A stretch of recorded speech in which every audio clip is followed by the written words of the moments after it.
He was supposed to be translating in sign at Nelson Mandela's memorial service. Instead, he was flapping his arms in meaningless, repetitive gestures and shuffling around, faking it so badly that even if you didn't know sign language, you knew he was either an imposter or a nut job. Hello and welcome to Justice. I'm Judge Jeanine Pirro. Thanks for being with us tonight. Tommy Johnsey, the supposed sign interpreter who was within inches of President Obama, failed to sign a single word correctly. But he did manage to flash the gang sign for the California Mafia Crips Athens Park Boys and something that looked like the University of Texas hook 'em horns gesture. And then there's this one.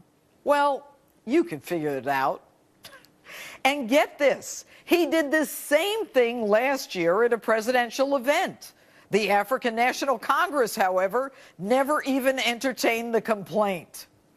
Here's a message to the government of South Africa. If you can't find any good sign interpreters, I have a recommendation. Try something like this. And now, as a public service to those of our viewers who have difficulty with their hearing, I will repeat the top story of the day, aided by the headmaster of the New York School for the Hard of Hearing, Garrett Morris. Our top story tonight... Our top story tonight... Generalissimo Francisco Franco is still dead. Is still dead. Good night and have a pleasant Good night and have a pleasant tomorrow. But Tommy is not just a fraud, you know. He's a whack job, a violent schizophrenic who spent as long as a year in a mental institution, was to be institutionalized the day of Mandela's service, but left to attend the funeral, where he admits he heard voices and saw angels soaring into the stadium while he did his sign two-step. But folks, it gets even better. He's a violent criminal, a frequent guest of the South African jails for charges like rape, theft, burglary, property damage, murder, attempted murder, and kidnapping. So mentally unfit, he wasn't even competent to stand trial on some of those charges. And that murder charge, well, the South African government can't find the contents of the murder file, although they say the case has been resolved and is disposed of. And South Africa is a nuclear power? Hey, maybe the angels that he saw flew off with the file. Now, this would be hysterical if it weren't so deadly dangerous. So what's up with the Secret Service? How do they not screen someone standing within inches of the President of the United States of America? A minimal investigation would reveal the so-called signer was a fraud, a violent mental schizophrenic, and a violent criminal. And you guys get paid for what? But then again, these are the same bozos about whom chronicles of ineptitude are rampant. You remember those party crashers, the Salahis? Not on the White House guest list, but want in on that presidential party?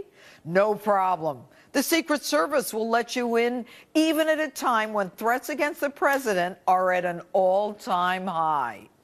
But to give the Secret Service some credit, they are sensitive to the economic woes of other nations, openly supporting the economy of Colombia by enlisting the services of prostitutes. That behavior, described by some as falling under the long-tolerated and unwritten code, what happens in the Secret Service stays in the Secret Service. And what's that? Prostitution isn't illegal in Colombia? Oh, I feel so much better. And I'll bet those Secret Service guys' wives do too. So what's the fuss? Only the president's whereabouts and his itinerary are at risk. Of course, the then head of the Secret Service says this kind of behavior is an anomaly. So why is it when the Secret Service shows up in town, they're referred to as the Secret Circus? Okay, Forget the sex stuff. Forget the party crashers. Explain how you let the vice president's Secret Service vehicle get stolen from a hotel parking lot in Detroit. Might the location have something to do with it? Might something have been going on in that hotel? Now, some say both South Africa and the Secret Service were responsible for the president's safety. But the safety of the President of the United States is within the exclusive jurisdiction of the Secret Service. How could you possibly rely on South Africa, given their familiarity with Tammy's criminal, mental, and fraudulent behavior? And how does the Secret Service permit a clearly dangerous man within inches of the President of the free world? Look, I know the integrity, the devotion, and the courage of many agents in the Secret Service. These guys, men and women, will take a bullet for the president. That's not even up for debate here. But come on, guys. How do you not check this man out? I don't care if the Pope vouches for him. Your job is to check him out again. It's Law Enforcement 101. Or were you too busy looking to bump up the South African economy with your secret circus? Why wasn't this plan better, given that Nelson Mandela was of deteriorating health and on life support for months? Is everyone incompetent in the Obama administration? But hey, you can rely on good old Jay Carney to cover for you. Secret Service does extraordinary work to ensure the safety and security of its protectees, principally the President of the United States. Really, Jay? Extraordinary work?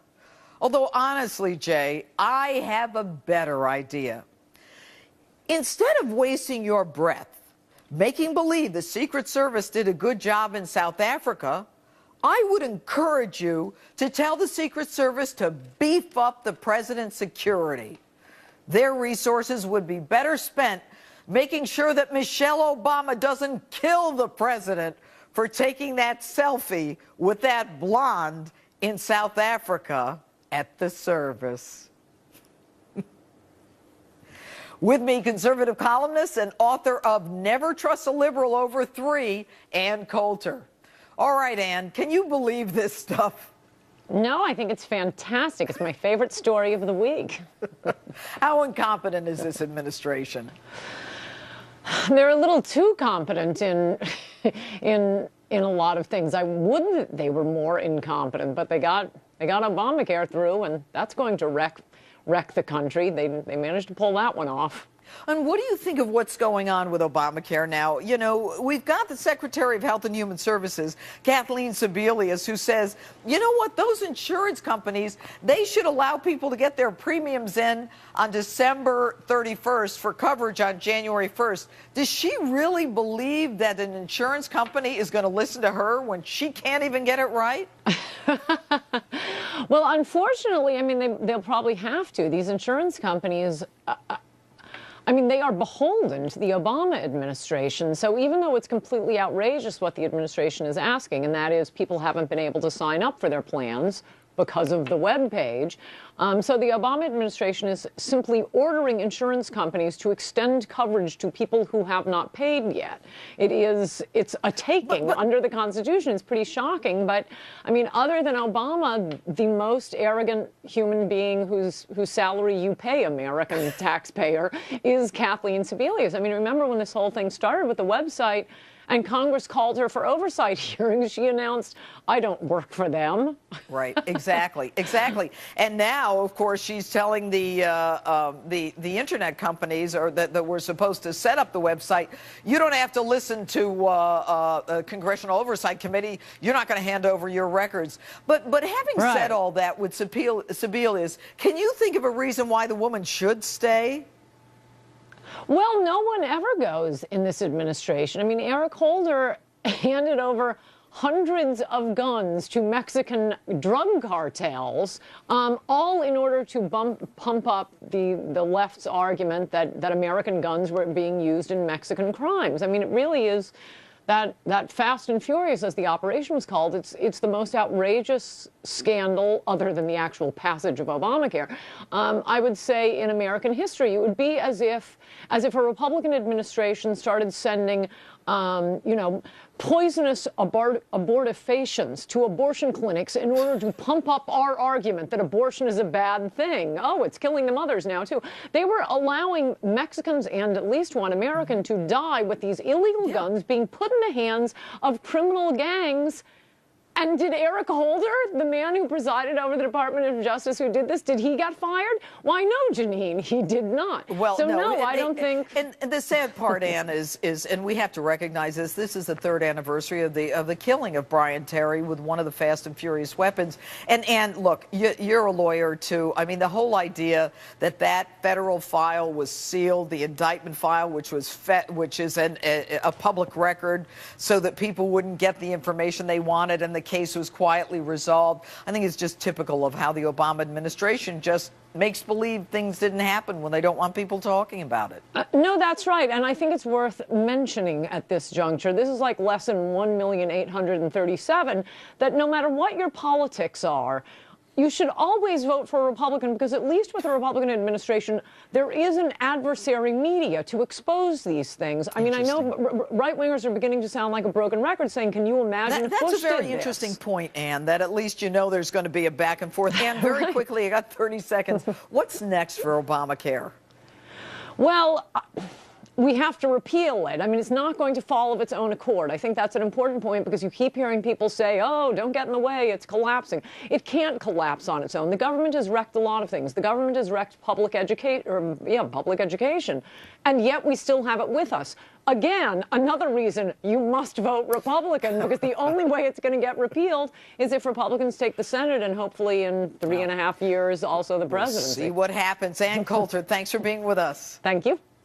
And up next, the gloves are off. The heated exchange between Texas Congressman Michael Burgess and Secretary Sebelius. He joins us next.